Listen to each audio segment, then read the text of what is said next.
Hello bolalar, bugungi videomizda Poja Launcher'ga mod qo'shishni o'rganamiz.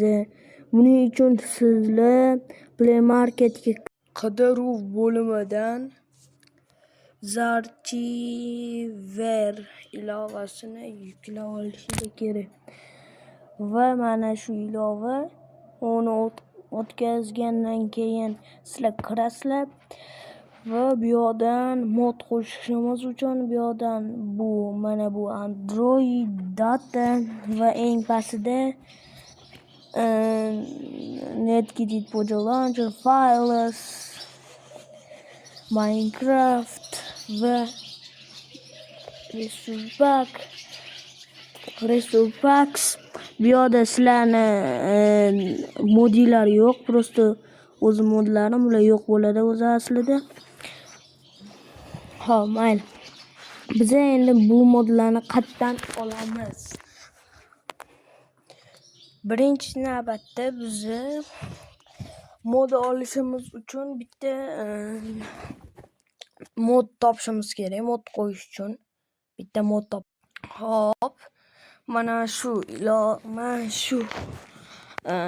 nimadan o'zimga mod tanlab olmoqchiman. Kanalda mod tanlab olmoqchiman. Endi mana shu Technogonix modini qo'yib ko'ramiz. Buning uchun mana shu appni ochib olamiz va buni o'zim Telegram kanalimga tashlab qo'yaman. Video ostida. Silkasi video ostida. Hop, mana bu 3 nuqtaga bosasizlar va bu yerdan yuklamalar jildiga saqlashga bosasizlar va yuklamalar jildiga saqlanadi. Keyin chiqib ketasizlar. Bu yerdan Zarchiver ilovasiga kirasizlar. Va stop. Zarchiver ilovasiga kirganingizdan keyin sizlar mana bu download papkasiga bosasizlar. Bu yerdan Telegram, chunki Telegramdan yuklab olganmiz. Telegram va sizlar qarasanglar, to'xtanglar. Mana shu turgan bo'ladi. Faqat shu turgan bo'ladi, shu modimiz. Hop, shu modni demak nusxalaymiz. Mana bu yoqqa to'xtanglar do'stlar.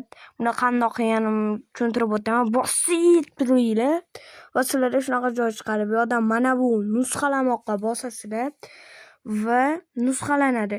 Keyin sizlar mana bu tugmaga bosasizlar va bu yerdan ichki xotiraga o'tib ketasizlar. Bu yerdan Androidga bosasizlar, Dataga bosasizlar va eng pastrog'ida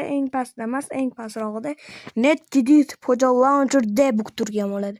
Buni ustiga bosasizlar, Filesga bosasizlar va bu yerdan Minecraft bo'limiga bosib bu modligi uchun biz buni mod papkasiga tashlab olishimiz kerak. Lekin menda afsuski mod papkasi yo'q. Stop do'stlar. Sizlarga bir narsani o'rgatmayman men.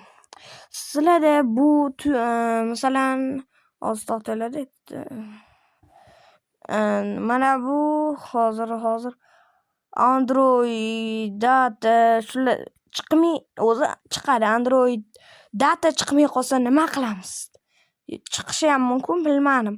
Ham men hozir ko'rsatgan narsalar chiqmay qolgan bo'lsa, sizlar mana bu 3 nuqtani ustiga bosib tanlovlarga bosasizlar va fayllar ro'yxatiga bosib mana bu berkitilgan fayllar bilan boshqaruvchi fayllar va papkalar ko'rsatiladi. Buni yoqib qo'yasizlar va fayllar ro'yxatidan chiqib ketasizlar. Keyin Android Data va Netgidit Poja Launcher debug, Files, Minecraft va mods papkasi. Afsuski do'stlar, menda mods papkasi yo'q. Nimaligini hozir tushuntirib o'taman. Men bunaqa qilib bosib turib o'chirib o'rganman. Shunaqaroq. bilmayman, endi nimagadir chiqmaydi. Men test qilib sizlarga Resource Pack papkasida ko'rsatib o'taman. Va bu yoqqa bosasizlar, keyin mana bu tugmani bossanglar o'zi avtomatiski tayyor bo'ladi. Hop. Endi sizlar ishlaydi, sizlarda mod, faqat nima qilish kerakligini tushuntirib o'taman. Do'stlar, tushuntirib o'taman, lekin men Project Launcherga kirmayman. Chunki meni Project Launcherim ishlamayapti. Hop, deysizlar, o'yinga kirasizlar va bitta orollarga kirmaysizlar. Kirsanglar ham bo'ladi, keyin Optimus, ya'ni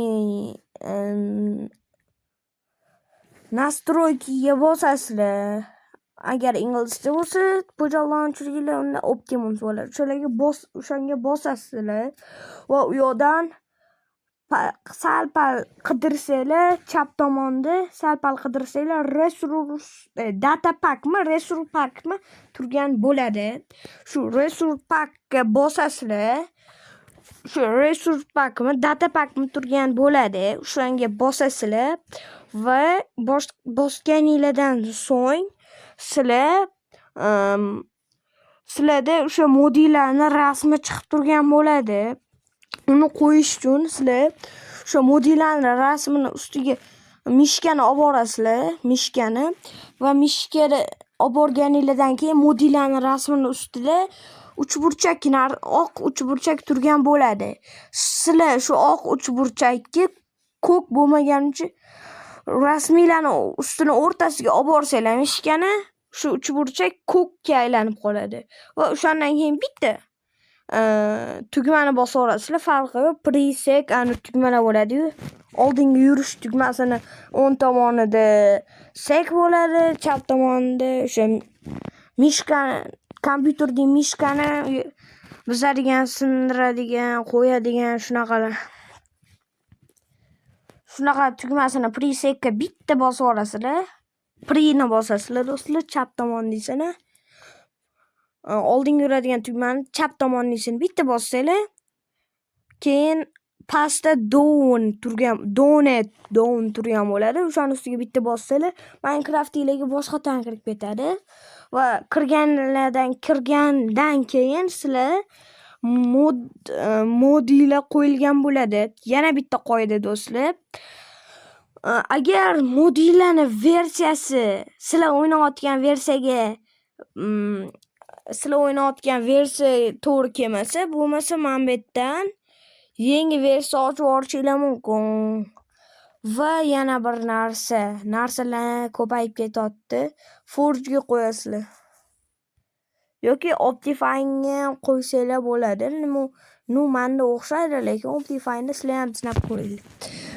Va qo'yganingizdan keyin sizlarda mod 100% ishlaydi, ishlamasligi mumkin.